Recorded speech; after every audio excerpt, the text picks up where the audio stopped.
Hi, my name is Margaret Mallory. I write historical romance. My first book came out in July, or will come out in July of this year, called Night of Desire. And I'm going to tell you about my second book in the series called Night of Pleasure, which comes out in December.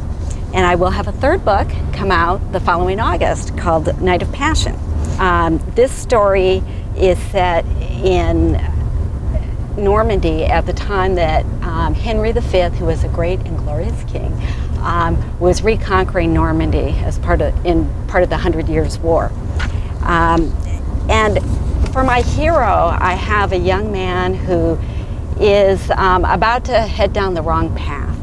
I think we've all known young men like this who have great potential, and it may be alcohol or drugs. In the medieval period, it was definitely alcohol. And so he's like drinking too much, and he's with the wrong kind of women, and really at risk of going the wrong direction. If you read book 1, this is Stephen, who was about 12 or 13 in that book.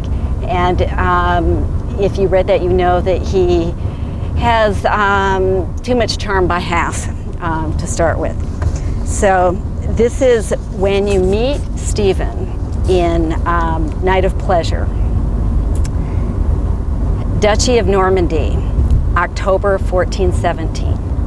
How had he ended up in bed with her again? A wave of self-loathing washed over him, making him desperate for a drink.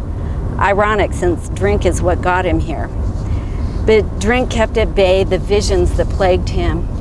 Drink helped, and women, of course. There were plenty of men to drink with in a town overrun with soldiers, and for him there were always willing women. Which one hardly mattered.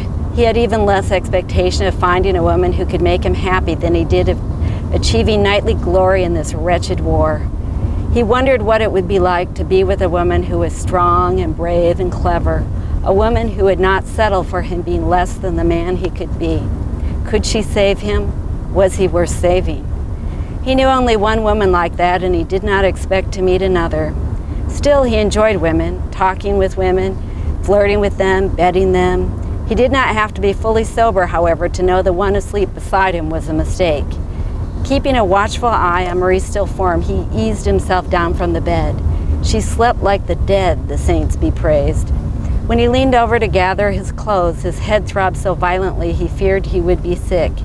He waited for his stomach to settle before pulling the shirt and tunic over his head. Teetering on one foot, he nearly fell as he struggled into his leggings. He grabbed his boots in one hand, his belt and sword in the other, and made his escape. The heroine arrives on the scene shortly after.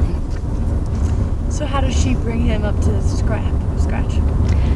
Well, I think it's really more inspirational.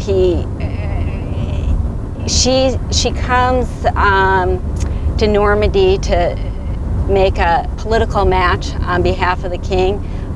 He's arranging a marriage between her and one of the local nobles. And from the moment he meets her, he's interested. And he's not sure what he's interested in for a time, he doesn't realize at first how serious his interest is, but it quickly goes that way. And he wants to be a better man for her. He needed something to turn him around. And he also ends up having assignments for the king that also help him kind of find himself. But she's a big turning point for him. And it's a long time before she sees it. She sees him as a knight of pleasure, not a serious man.